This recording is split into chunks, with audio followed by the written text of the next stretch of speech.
Estimados estudiantes, a continuación voy a dar la corrección de los quizzes que hemos desarrollado hasta el momento. Empezamos con la lección número 1, 10 preguntas. Vamos a desarrollarlas rápidamente.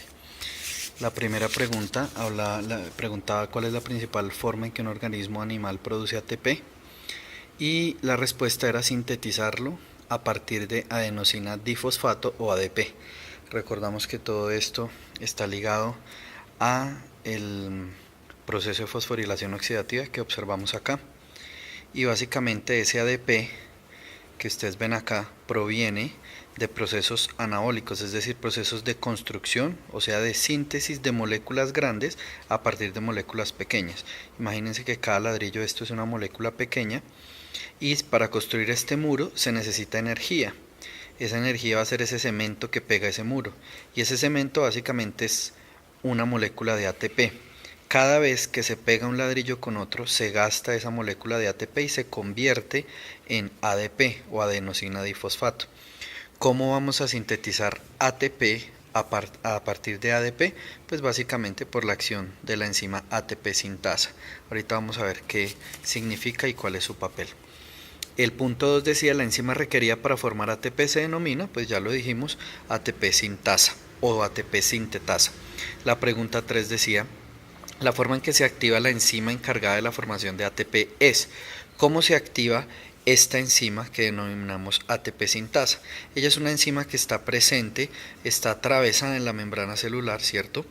Es así, digamos, esto es una forma muy parecida a la que tiene en realidad, y ella se activa por una vibración que existe a lo largo de la membrana cuando se activa el proceso. En general este proceso de fosforilación oxidativa siempre está sucediendo. Es la misma cadena de electrones. Recuerden que a este lugar llega un cofactor reducido que dona un electrón, básicamente un hidrógeno, y ese hidrógeno empieza a saltar así como si fuera una autopista. Mire, entre estos conos que ustedes ven acá son proteínas de membrana. Entonces básicamente lo que él hace es saltar de un lado al otro, y ese salto entre proteínas genera una vibración en toda la membrana.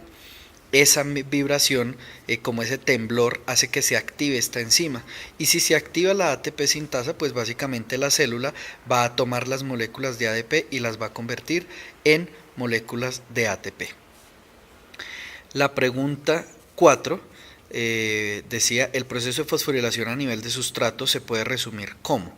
Entonces básicamente vamos a la pregunta número 4, que dice que la fosforilación a nivel de sustrato depende de un alto número de moléculas que tienen fósforo, ¿cierto? Los fosfatos, el fósforo libre, ¿cierto?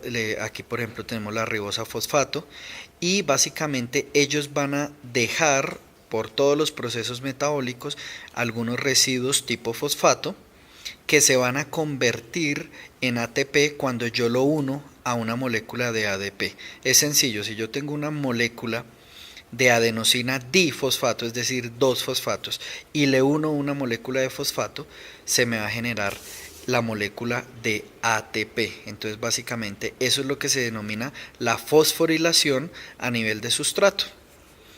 La quinta pregunta decía: una de las principales vías metabólicas en las cuales se obtiene ATP es. Básicamente una de las más principales es la glicólisis. La glicólisis es el rompimiento de la glucosa. Aquí ustedes observan 6 puntos. Cada punto de esos imagínense que es un carbono. Eso es una molécula de glucosa. Y cuando se degrada por acción de unas enzimas, ¿cierto? En esa vía metabólica que denominamos glicólisis, porque pues su nombre significa glicoglucosa y lisis rompimiento. Entonces al romperse eso genera dos moléculas de piruvato. Estos 3 punticos son 3 carbonos que representan el piruvato. Y en ese proceso de rompimiento se desprenden moléculas de ATP. Entonces esa es una de las formas. La otra forma es el famosísimo ciclo de Krebs, que se genera en las mitocondrias, y lo que hace es exprimir al máximo el contenido energético de una molécula denominada acetilcoenzima A, que básicamente son 2 carbonos. Por eso aquí se observa como 2 punticos. ¿Y de dónde proviene? También del piruvato, proveniente de la glicólisis. Entonces básicamente en ese ciclo lo que se hace es unir varias moléculas que son de 3 o 4 carbonos y en ese proceso en el que se unen, se liberan también carbonos, pues se genera un proceso catabólico de rompimiento que da como resultado la formación de ATP. Entonces esas son las dos fuentes más importantes de ATP en la célula, la glicólisis y el ciclo de Krebs. La sexta pregunta decía, la principal fuente para la formación de cofactores es, entonces básicamente la disponibilidad de ¿qué? De vitaminas. Recordemos que vitaminas como las del complejo B y las vitaminas C sirven como cofactores. Recordemos que es un cofactor.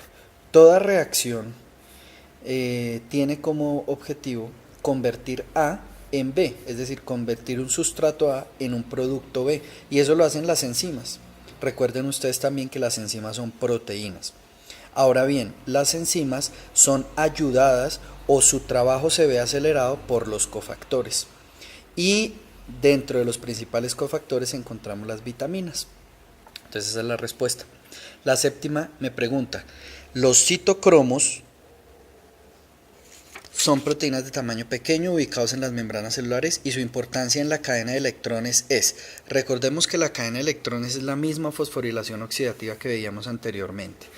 Estas proteínas de acá también son denominadas citocromo. Dentro del proceso de fosforilación oxidativa intervienen 4 citocromos. Aquí solo puse 3 porque básicamente lo que